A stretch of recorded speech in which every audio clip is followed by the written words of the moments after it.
Цахим үзэгч та бүхний өнөөдрийн амгалан айлтгын мэдчилээ бид таймч дөлгөөн. За цаг үе цахим улс төрийн тайм та бүхэнд бүгд найрамдах энэтхэг улсын Нью Дели хотоос бэлтгэгдэн хурч байна. 2015 оноос Монгол улс бүгд найрамдах энэтхэг улстай харилцаагаа стратегийн түншлэлийн төвшөнд ахиулсан байдаг. За энэ хүрээнд бүгд найрамдах энэтхэг улсын ерөнхий сайд Нарендра Моди Монгол улсад 1 тэрбум Америк долларын хөнгөлөлтөй урт хугацааны зээлийг олгох хилцээрийг хийсэн байдаг юм а. Энэ хилцээр өнөөдөр газрын тос боловсруулах үйлдвэрийн шавыг тавьсан суурь нөхцөлийг бүрдүүлсэн байдаг юм.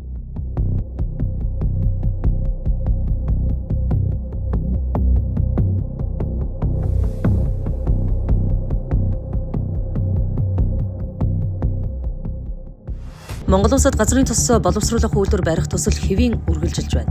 Тус төсөлд бүгд найрамдах энэтхэг улсын засгийн газрын Эксим банкны зээлийн санхүүжилтээр 1.7 тэрбум Америк доллар зарцуулж байна. Үйлдвэрийн барилгын ажилд Орногоо аймгийн Алтан ширээ суманд явагдаж байгааг газрын тосны орд газар туршиглаагүй зэргээр хэвлэлийн зөрүүтэй мэдээллүүд их яригддаг. Гэтэл Монгол улсад тогтоогдсон 33 газрын тосны орд бий.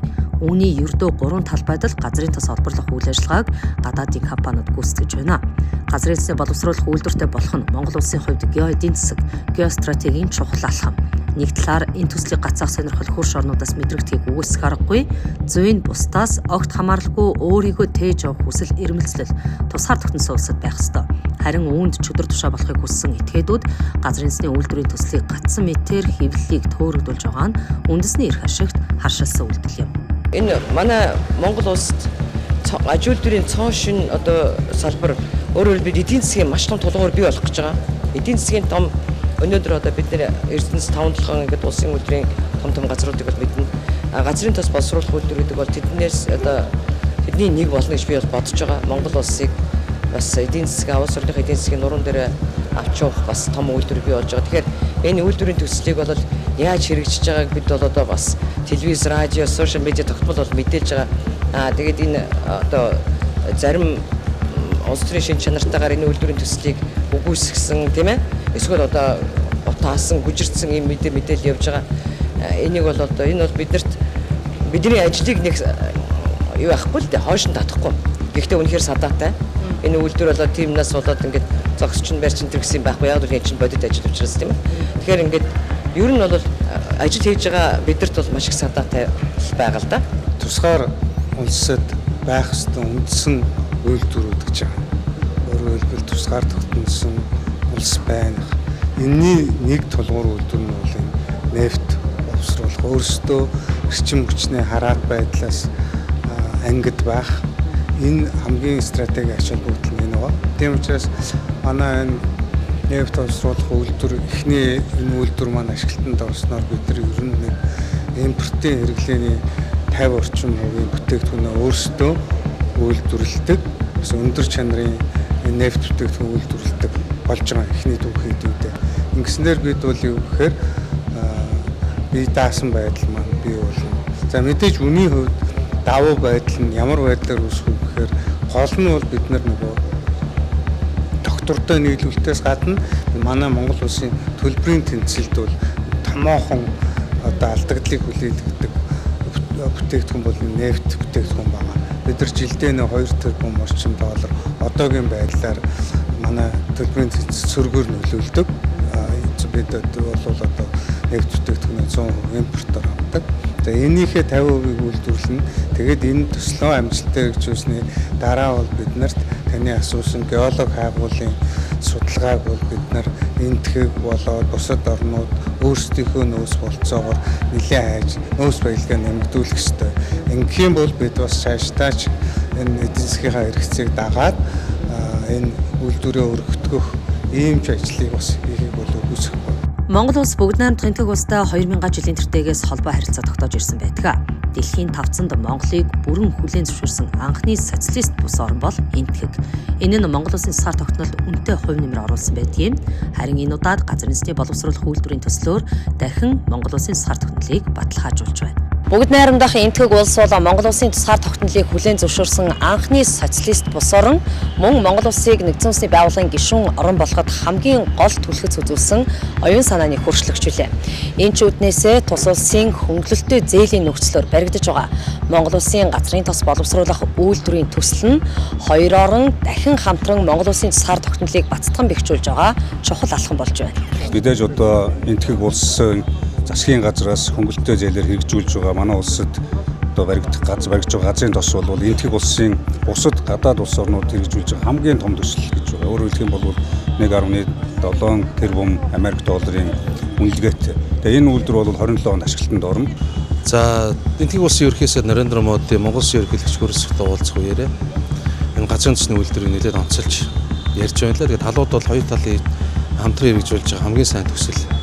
Энэ бол болох ёстой монголчуудын олон жилийн мөрөөдөл газрын тосны үйлдвэр босох ёстой. Энд бол энэтхэгийн тал болоод Монголын талд тууштай байна гэдгийг илэрхийлж. Газрын тосны үйлдвэрөд тойроод олон эргэлзээ байгаа. За би улсын хурлын гишүүний хувьд энэ газрын тосны үйлдвэрийн төсөлтөөр байгаа алтан цэг захирлаасыг улсын хурлын чуулганы оролдоон дээр асуусан. Энэ үйлдвэр маань хугацаанд босох уу? Бид нар ч нөгөө нэмэлт зээлийн санхүүжилтийг шийдвэрлэж өгсөн шүү дээ улсын хурл. Энэ босохгүй бол хэн хариуцлага хүлээх вэ гэж тодорхой асуусан. Бид бол бүгд хөтөлбөр төлөвлөгөөний дагуу явж байгаа. Энэ бол босноо. За үеийн засгийн газар анхаарал тавьж байгаа. Тэгээд энэ ус төрчдийн үйл ойлголцол их байгаа нь үнэ. Яг үндэ бид нар одоо ингээд өнгөрсөн 30 жилийн төгөөг эргээд харахад биднэрт байгаа хийсэн, бүтээсэн, босгосон гэдэг юмны ард голдуу хувийн хөгжлөг л байна. Төр засаг яг анхаарал тавиад хөөцөлдөөд босгоод ус орны амьдралыг өөдөн тацгуулж дөрвтойхон өөрчлөлт хийх үс ийм төсөл хөтөлбөр хэрэгжсэн зүйл алга. Заавал одоо хийгдсэн зүйлийн араас хэн нэгэн зогсоох гэдэг юм уу гацаах гэдэг хүмүүс гарч ирдэг. Энэ ингээ олон жил он жил үргэлжилдэг. Магадгүй энэ дээр ашиг сонирхолтой бизнесийн хутгалддаг. Монголчууд бол энэ чөтгөрийн торгосоо гарах болсон байхаа гэж би боддог. За Монгол улсын хувьд бол эрчим хүчний хараад бус байдал бол онцгой чухал, ялангуяа сүүлийн үед эрчим хүч геополитикийн нэгэн хэрэгсэл болж эхэлж байгаа. Улам илүү үнцэнтэй болж эхэлж байгаа. Тэгэхээр эрчим хүчээр хараад бус байх нь Монгол улсын тусгаар тогтнол цаашдаа хөгжин цэцгэлэх ерэн зүгээр сайн сайханд бол онцгой нөлөөтэй. За тэр дотроо одоо бид нар чинь бүх нефтийн бүтээгдэхүүн ер нь цахилгаан эрчим хүчийн хөвт гаднаас авч штэ. Одоо нийт цахилгаан эрчим хүчний 20% гаднаас авч байна. Нефтээ 100% гаднаас авч байна. Нийт импортын гаднаас авч бүх юмны 20 гаруй хувь нь ердөөсөө бензин шатхуун. Тэгэхээр газрын тос боловсруулах үйлдвэр бол Монгол улсын хөгжилд онцгой үүрэгтэй. Энэ өртөг зардал нь бол дараагийн асуудал яг үндэ бол зарим менежментийн зарим улс төрчид бол иргэд ярьж байгаа да судлаачид үр ашигтай байна ашиггүй тухай ярьж байгаа. Энэ бол дараагийн асуудал юм байна. Энэ бол бидрээс хамаарах үр ашигыг сайжруулах тухай асуудал бол бидний үүрэг дараагийн асуудал. Харин зүгээр газрын тосны боловсруулах үйлдвэр байх ёстой юу үгүй юу гэдэг дээр бол ямар ч хэрэгцээ байх ёсгүй бид нар хийх ёстой.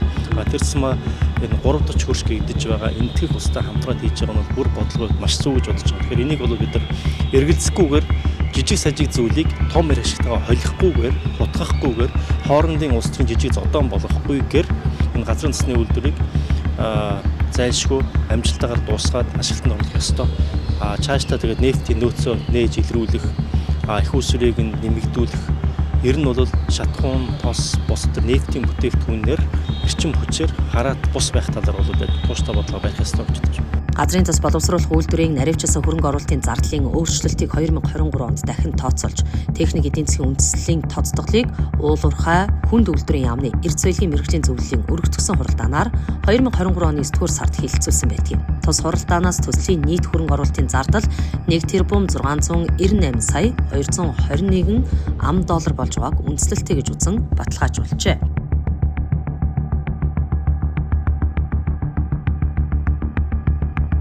Газрын тос боловсруулах үйлдвэрийн бүтээн байгуулалтанд 4 багц ажлаас бүрдэж хэрэгжиж байна. Нэгт технологийн бус байрлах байгууламжууд, хоёрт атмосферийн болон вакуум нэрлэг, хансан хий ялгах байгууламж дагалдах туслах байгууламжууд, 3-дугаарт үйлдвэрийн дулааны станц, 4-дугаарт лицензтэй технологийн байгууламжуудаас тус бүрдэж байна. Дорнод аймгийн Матад сумын нутаг дэвсгэр дэх газрын тосны олборлолтын тосон уул 19-р талбайгаас Дорногой аймгийн Алтан ширээ сумд баригдаж, газрын тос боловсруулах үйлдвэр хүртэл 527 км уртастай үйлдвэрийн түүхий эдийг тээвэрлэх газрын тос дамжуулах хоолой барьж байгаа. Өнөөдрийн байдлаар 521 км урт хоолой гагнаж, шалган, булсан бөгөөд дамжуулах хоолойн төслийн нийт гүйцэтгэл 87% явагдаж байна. Газрын тос боловсруулах үйлдвэр байгуулах ажилд Монгол, Энэтхэг, Хятад, Итали, Франц, Америк нэгдсэн улс, Канада, Нидерланд, Испани зэрэг улс орнуудын 1000 гаруй инженер мэргэжилтнүүд оролцсон ажиллаж байна.